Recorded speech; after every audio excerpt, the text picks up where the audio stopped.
Hello, मी विकास गवळी, रचना संसद लायब्ररीमध्ये assistant librarian म्हणून सध्या काम करीत आहे.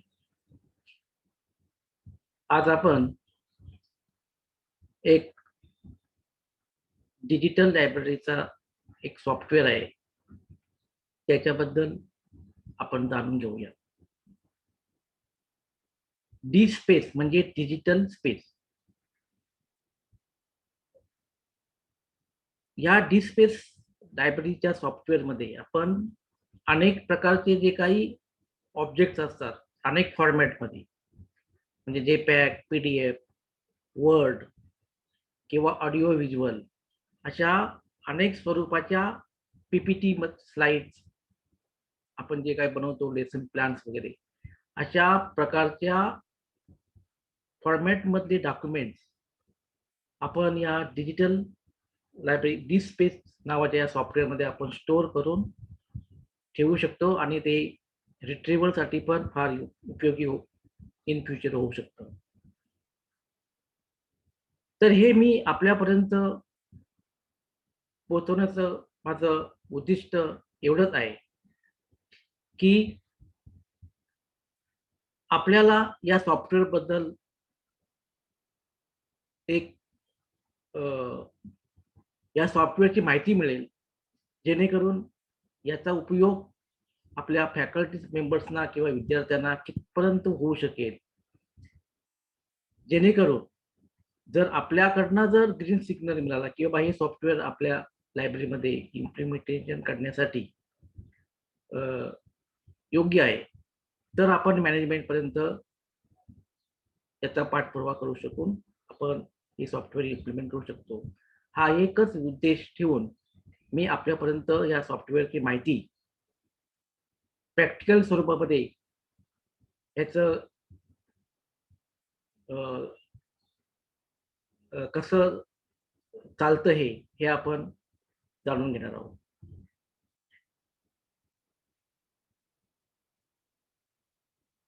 या सॉफ्टवेअरचा उपयोग आपल्या इंडियामधील आणि भारताबाहेरील काही अनेक लायब्ररीमध्ये या सॉफ्टवेअरचा उपयोग होत आहे. अशा प्रकारचे काही आणखी 3-4 सॉफ्टवेअर आहेत डिजिटल, परंतु जास्त वापरामध्ये हा सॉफ्टवेअर जास्त आहे. याचं कारण असं की याची फ्लेक्सिबिलिटी, युजेबिलिटी, फीचर्स आणि एक युजर फ्रेंडली असं सॉफ्टवेअर आहे आणि शिवाय हा ओपन सोर्स सॉफ्टवेअर आहे. परंतु ओपन सोर्स सॉफ्टवेअर जरी असला तरी आपल्या लायब्ररीमध्ये इन्स्टॉलेशन करण्यासाठी त्याला थोड्या प्रमाणात खर्च येत असतो. तर प्रत्येक इन्स्टिट्यूशनची एक इन्स्टिट्यूशनल रिपॉझिटरी आपण बनवू शकतो या सॉफ्टवेअरमध्ये. म्हणजे आपल्या हे सॉफ्टवेअर तर इन्स्टिट्यूशनल रिपॉझिटरी डिजिटली स्वरूपामध्ये. काय असते आपल्या इन्स्टिट्यूशनच्या रिपॉझिटरीमध्ये काय काय असू शकतं? तर आपले थेसिस, ई थेसिस प्रमाणे म्हणजे ई थेसिस आपण त्याच्यामध्ये साठवून ठेवू शकतो. आपल्या इन्स्टिट्यूशनमध्ये काही सेमिनार होत असतात, काही वर्कशॉप होत असतात, काही प्रोजेक्ट होत असतात. त्याचं सर्व जे काही आपण रिपोर्ट बनवतो, त्या सर्व प्रकारचे रिपोर्ट्स आपण या रिपॉझिटरीमध्ये आपण स्टोअर करून ठेवू शकतो. काही फॅकल्टीज आर्टिकल्स लिहित असतात, तर ते आर्टिकल सुद्धा त्यांनी आपण या रिपॉझिटरीमध्ये आपण ठेवू शकतो. अशा विविध प्रकारचे डॉक्युमेंट्स जे आपण आपल्या इन्स्टिट्यूटमध्ये काही होत असतात, त्या प्रकारचं आपण हे सॉफ्टवेअरमध्ये ऍड करू शकतो. तर आपण बघूया प्रॅक्टिकल स्वरूपामध्ये याचा आपण सॉफ्टवेअर बद्दल माहिती जाणून घेऊया.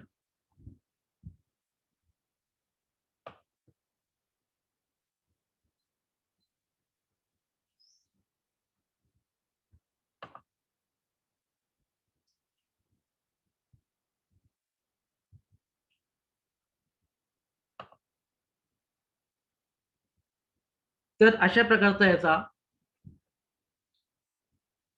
फर्स्ट पेज दिसतो आपल्याला. या ठिकाणी हा जो आहे हा त्याचा URL आहे.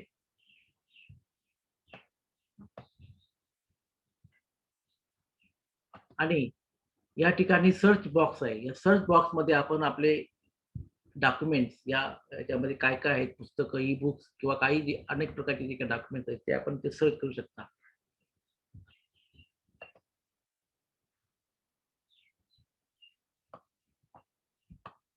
या ठिकाणी इथे कम्युनिटीज इन डिस्प्लेस असं म्हटलेलं आहे. कम्युनिटीज म्हणजे काय, एक प्रकारचं एक इन्स्टिट्यूशनचं नाव, म्हणजे मेन इन्स्टिट्यूशन किंवा मेन डिपार्टमेंट. आणि त्या आता समजा इथे मी अकॅडमिक ऑफ आर्किटेक्चर हा डिपार्टमेंट आपण बनवलेला आहे एक प्रकारचा, किंवा एक लायब्ररी, या अकॅडमीची लायब्ररी. आणि याच्यामध्ये हे जे कलेक्शन्स आहेत या कम्युनिटीमध्ये, याला डिटेल्स मध्ये कम्युनिटी असं म्हणतात, हे आपण कलेक्शन बनवू शकतो. ई बुक्स, ई थेसिस किंवा प्रोजेक्ट रिपोर्ट्स, क्वेश्चन पेपर्स, आणखी काही डॉक्युमेंट्स, त्यांना आपण असं कलेक्शन्स या संबोधन. आणि कलेक्शन्स मध्ये ते आपला अटेम्प्ट असतात, म्हणजे प्रत्यक्ष ई बुक्स हे अशा प्रकारचे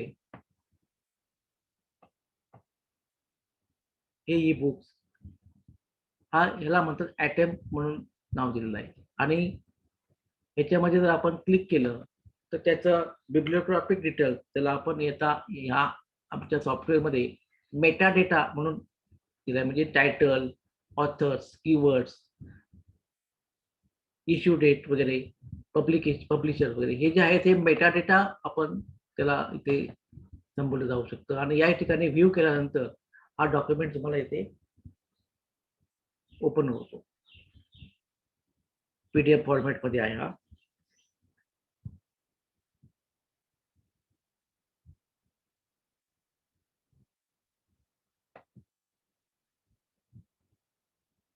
तर आता आपण याचे एक अनेक वैशिष्ट्यांपैकी आपण एक सबमिशन याच्यामध्ये कसं होतं, कुठल्याही डॉक्युमेंट्स किंवा याच्यामध्ये सबमिशन कोण करतं. जसं एखादं लायब्ररीचं सॉफ्टवेअर असतं, त्याच्यामध्ये डेटा एंट्री म्हणजे ते लायब्ररियनचं काम असतं. तर याच्यामध्ये लायब्ररियनचंच किंवा काम आहे का, किंवा लायब्ररीतल्या अनेक लोकांचंच काम आहे का. तर यामध्ये लायब्ररियन सुद्धा सर्व ही कामं करू शकतो. आणि आणखी आपल्याला म्हणजे सुलभ करायचं असेल तर जे कोण सबमिटर असतील त्या सबमिशन म्हणजे एखादा फॅकल्टी त्यांनी त्याचं काय आर्टिकल्स किंवा काही ई बुक्स त्यांनी तयार केलं असेल, त्याचं ई बुक्स असेल, आणि त्याला वाटलं की आपल्या ह्या इन्स्टिट्यूशन रिपॉझिटरीमध्ये हे ई बुक ऍड केलं जावं किंवा हे आर्टिकल असावं, तर तो व्यक्ती सबमिशन करून आपल्या या रिपॉझिटरीमध्ये त्याचं डॉक्युमेंट ऍड करू शकतो. अर्थात त्याच्यामध्ये त्याला वाटलं तर त्याचे कॉपीराइट ऍक्ट याची सुद्धा व्यवस्थित दखल या सॉफ्टवेअरमध्ये घेतलेली आहे. कुठलं डॉक्युमेंट पब्लिश करायचं आहे, कुठल्या डॉक्युमेंटला ऍक्सेस सर्व लोकांना द्यायचा आहे की नाही द्यायचा आहे, त्याची सर्व दखल म्हणजे आपण सिक्युरिटी या सॉफ्टवेअरमध्ये घेतलेली आहे. कारण एखादा आर्टिकल्स एखादा व्यक्ती लिहितो, त्याचा ऍक्सेस त्याला किती द्यायचा असतं, की वाटलं की मला नाही, मला ऍक्सेस माझ्या लिमिटेड लोकांपर्यंत द्यायचा आहे, तर तसं पण आपण याच्यामध्ये फॅसिलिटी अवेलेबल आहे. तर समजा एखाद्या फॅकल्टीला वाटलं की मला एखादं डॉक्युमेंट सबमिट करायचं आहे, तर कसं करू शकेल. तर या साइन इन मध्ये जाऊन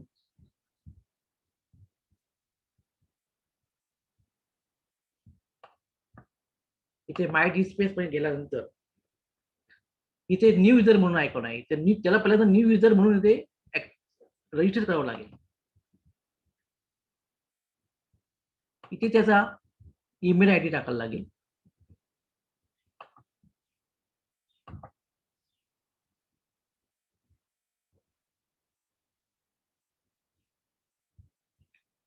हे बघा इथे रजिस्ट्रेशन ईमेल सेंड, त्याच्या ईमेल आयडी मध्ये रजिस्ट्रेशनचा लिंक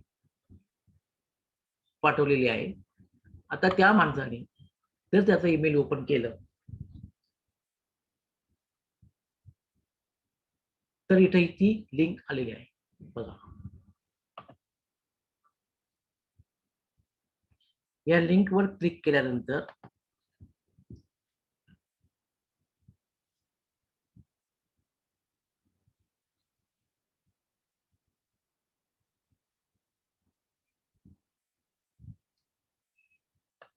त्याने इथे त्याचं नाव द्यायचं आहे. समजा सुनील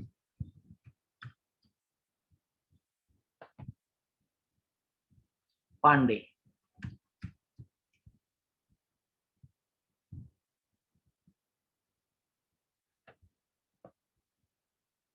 आणि इथे त्यांनी त्याचा पासवर्ड द्यायचा आहे.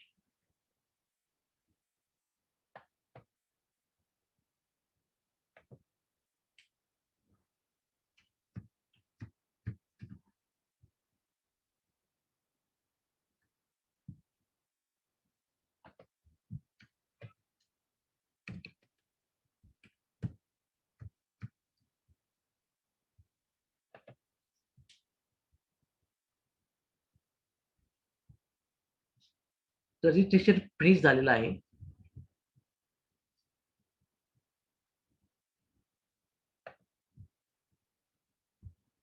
आता आपल्या डेटबेस मध्ये बघूया.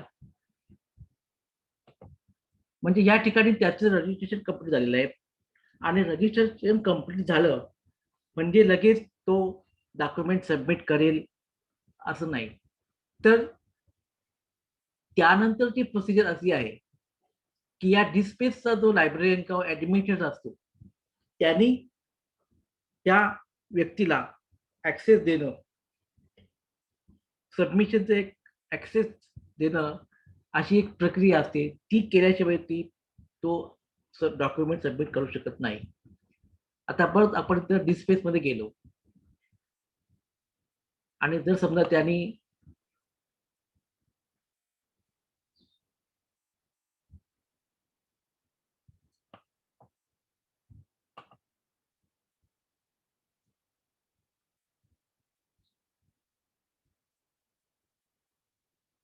समजा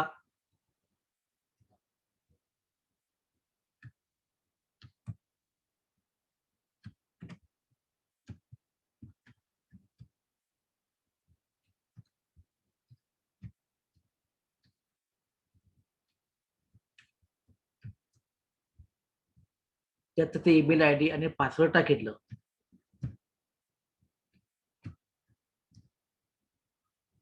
तर होते का? नाही होणार.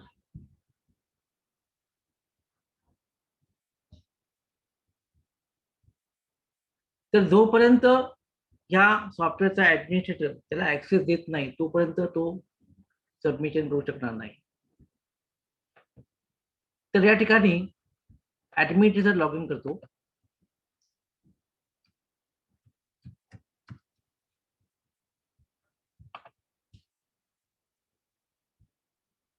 आता लायब्ररीयनचा हा ऍडमिनिस्ट्रेटरचा अकाउंट त्याने ओपन केलेला आहे.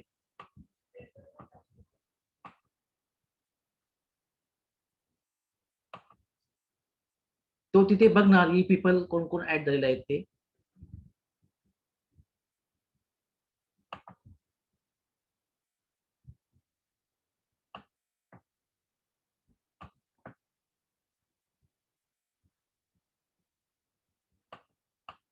हे बघा सुनील पांडे नावाचा इथे झालेला आहे. त्याला सिलेक्ट करायचं.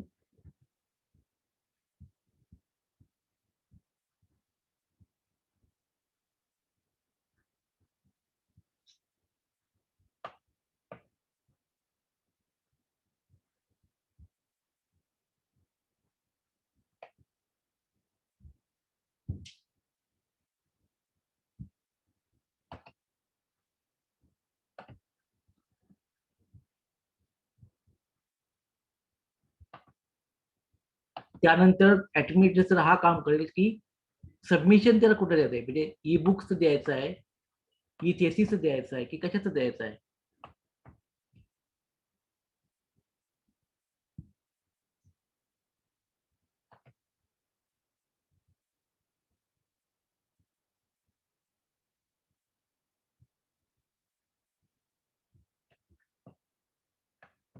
तर या ठिकाणी बघा, अगोदर एक राजेश सावंत नावाचे व्यक्ती आहेत, ते सबमिटर म्हणून इथे ऍड दिलेले आहेत. आता आपल्याला सुनील भरीत नावाचे जे आता आपण लॉग इन केलेलं आहे त्यांना ऍड करायचं आहे.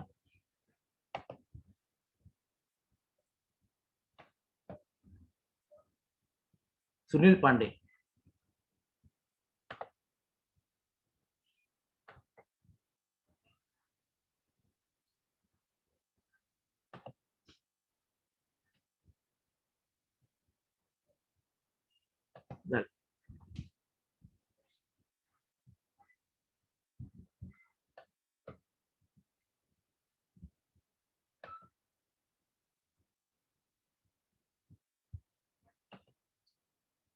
त्यानंतर आता बघूया त्या युजरला लॉग इन करून होतं का. पहिल्यांदा ऍडमिटचं मी लॉग आउट करतो.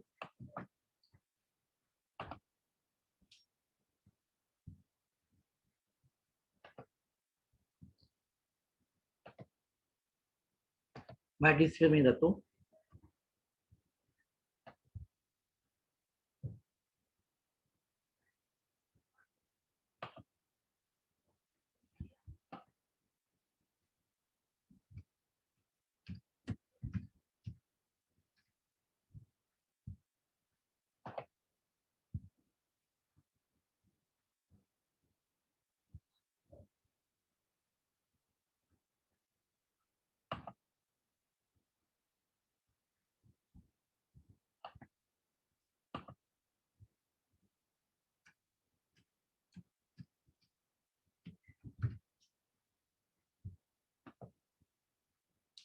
झालं.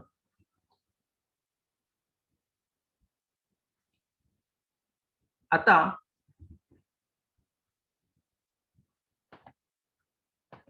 या ठिकाणी जर तुम्ही त्याची प्रोफाईल बघितली,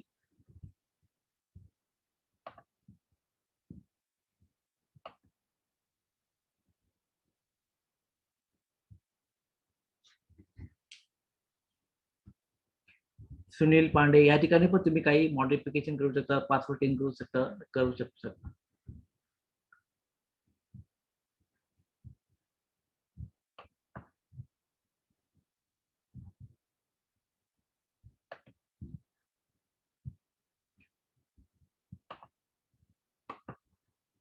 तर या ठिकाणी स्टार्ट न्यू सबमिशन. मग कुठल्या कलेक्शन मध्ये करायचं मला, तर त्यांना फक्त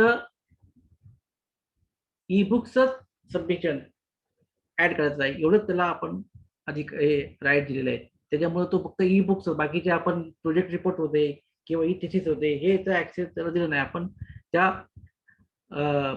याचा एक फ्लो असतो या स्पेस मध्ये.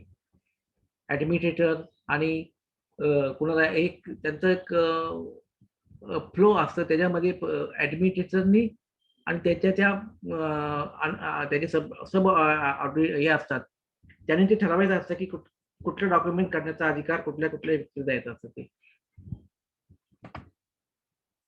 मग या ठिकाणी तो असा आपला डॉक्युमेंट जो आहे तो या ठिकाणी सबमिट करू शकतो. समजा एखादा आर्टिकल त्याला सबमिट करत असेल तर आपण बघूया. समजा एखादा आर्टिकलचं नाव असेल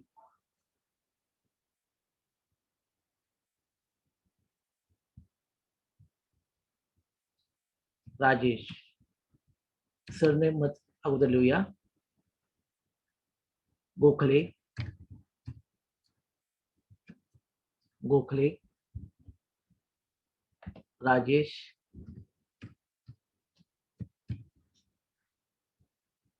येथे आपण त्या आर्टिकल 2-3 काही असतील तर 2-3 आर्टिकल्स नाव तुम्ही देऊ शकता. इथे टायटल देऊ शकता त्या आर्टिकलचं.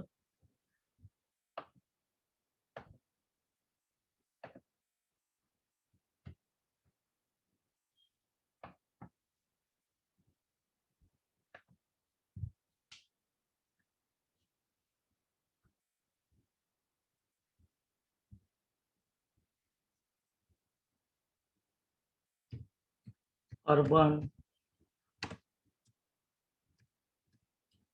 Development in India.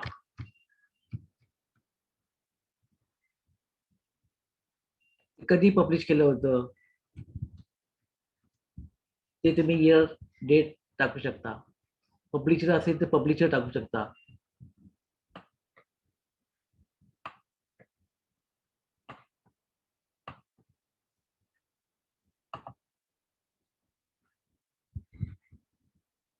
कीवर्ड टाकू शकता.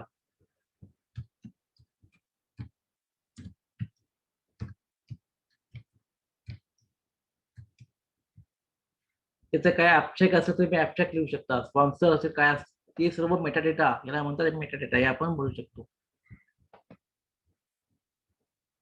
आणि या ठिकाणी तुमची ती फाईल सबमिट करायची असते त्या आर्टिकलची.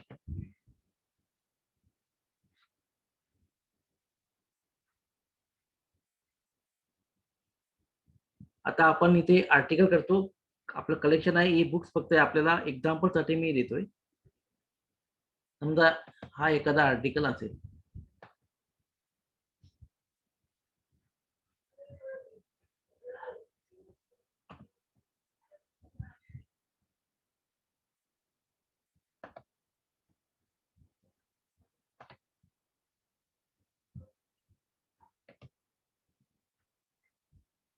या ठिकाणी तुम्ही आर्टिकल्स किंवा काही ठिकाणी ई बुक किंवा इथे देतात ते तुम्ही चॅप्टर वाईज त्याची फाईल्स तुम्ही या ठिकाणी अशा ऍड करू शकता.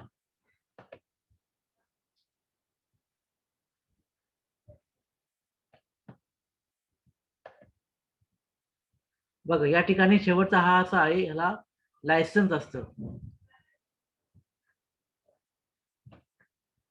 हे लायसन्स एक फॉर्मॅट आपण आपल्या इन्स्टिट्यूशनने एक करून ठेवलेला असतो. तो आपण इथे चेंज करू शकतो किंवा डिफॉल्ट डिस्प्ले सॉफ्टवेअर तयार केला तो देऊ शकतो आपण.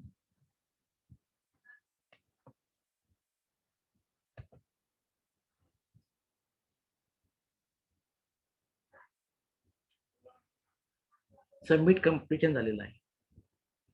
आता आपण परत याच्यामध्ये जाऊया डिस्प्लेस मध्ये, आणि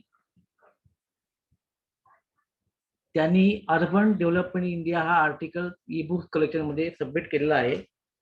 तो इथे दिसत आहे. आता आपण हे लॉग आउट करूया.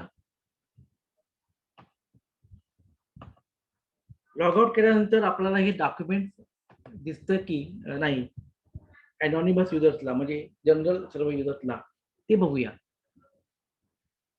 काय होतं अर्बन डेव्हलपमेंट.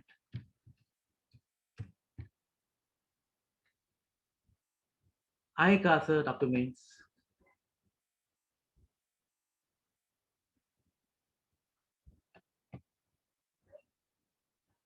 तर नाही दिसत.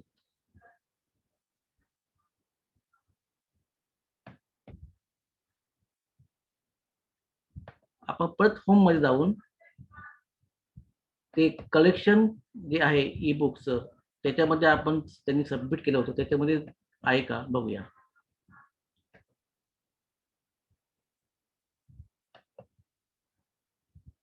तर नाहीये इथे. फक्त हे 2 डॉक्युमेंट जे पूर्वी होते तेच आहेत. याचा अर्थ त्यांनी सबमिट केलेलं आहे, परंतु ते फायनल अप्रुव्हल होणं गरजेचं असतं. म्हणजे ते कोण करतं? ते ऍडमिनिस्ट्रेटर लेवलचा माणूस, ते आपण असतो. किंवा एक जसं एखाद्या मॅनेजमेंट शाखेमध्ये असतं ना, मेन मॅनेजर, असिस्टंट मॅनेजर, हे लोक ठरवतात.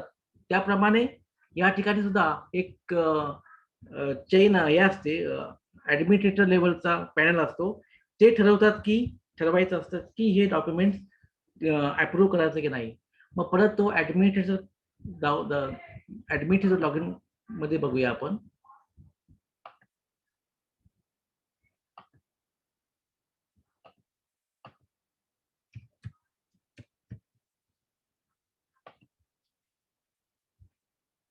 तर बघा या ठिकाणी ऍडमिनिस्ट्रेटरनी लॉग इन केल्या त्याला इथे ही टास्क दिसते बघा, चेक सबमिशन. सुनील पांडे नावाने त्या व्यक्तीने हे सबमिट केलेलं असते. तिथे ती टास्क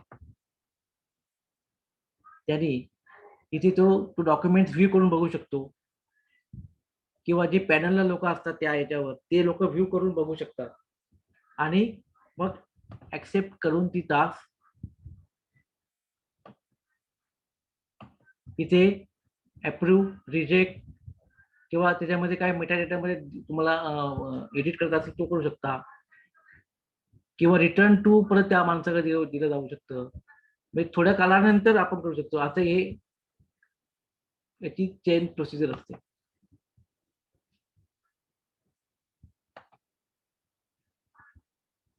आता बघा, हे submission has been placed in main archive, it has been assigned the following identifier. म्हणजे आपलं डॉक्युमेंट आपल्या या डिस्प्ले रिपॉझिटरीमध्ये सबमिट झालेलं आहे.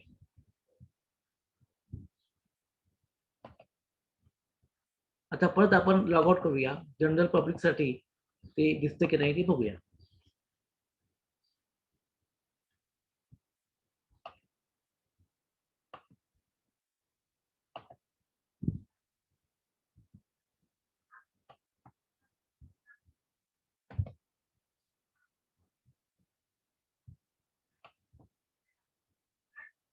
E books collection.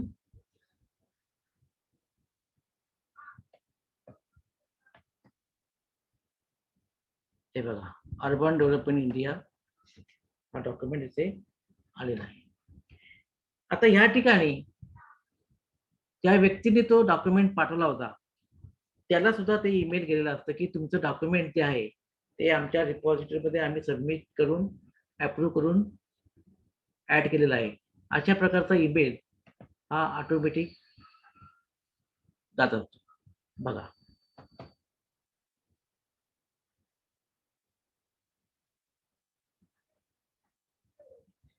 Your submission has been accepted and archive in DSpace repository. तर अशा प्रकारचा हा डिस्पेस सॉफ्टवेअर याच्यामध्ये सबमिशनची प्रक्रिया आहे. याच्यामध्ये आणखी दुसरे फीचर्स आहेत ते का मी आता सर्वच सांगू शकत नाही, परंतु ह्या सबमिशनच्या प्रक्रियेचा जर आपण विचार केला आपण आपल्या फॅकल्टीने, तर आपल्या प्रत्येक वर्षी आपण थेसिस सबमिट करून घेत असतो.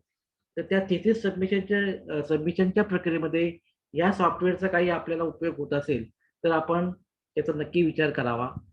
किंवा आणखी काही डॉक्युमेंट्स आपले असतील ते कशा प्रकारे करता येतील. याच्यामध्ये पूर्ण पूर्ण सिक्युरिटीच्या बाबतीमध्ये म्हणजे एखादा डॉक्युमेंट एखादा थेसिस काही लिमिटेड लोकांनाच आपल्याला ऍक्सेस द्यायचा असेल तर त्या प्रकारची पण व्यवस्था या सॉफ्टवेअरमध्ये केली जाते. म्हणजे आपण फक्त ठराविक व्यक्तींनाच या आपल्या रिपॉझिटरीच्या डॉक्युमेंटचा ऍक्सेस द्यायचा असतो. तशा प्रकारची व्यवस्था या सॉफ्टवेअरमध्ये केलेली आहे. अतिशय उत्कृष्ट असा सॉफ्टवेअर आहे आणि याचा जर आपण उपयोग लायब्ररीमध्ये करून घेतला तर आपल्या विद्यार्थ्यांना सर्व फॅकल्टीजना त्याचा भरपूर फायदा होऊ शकतो. तर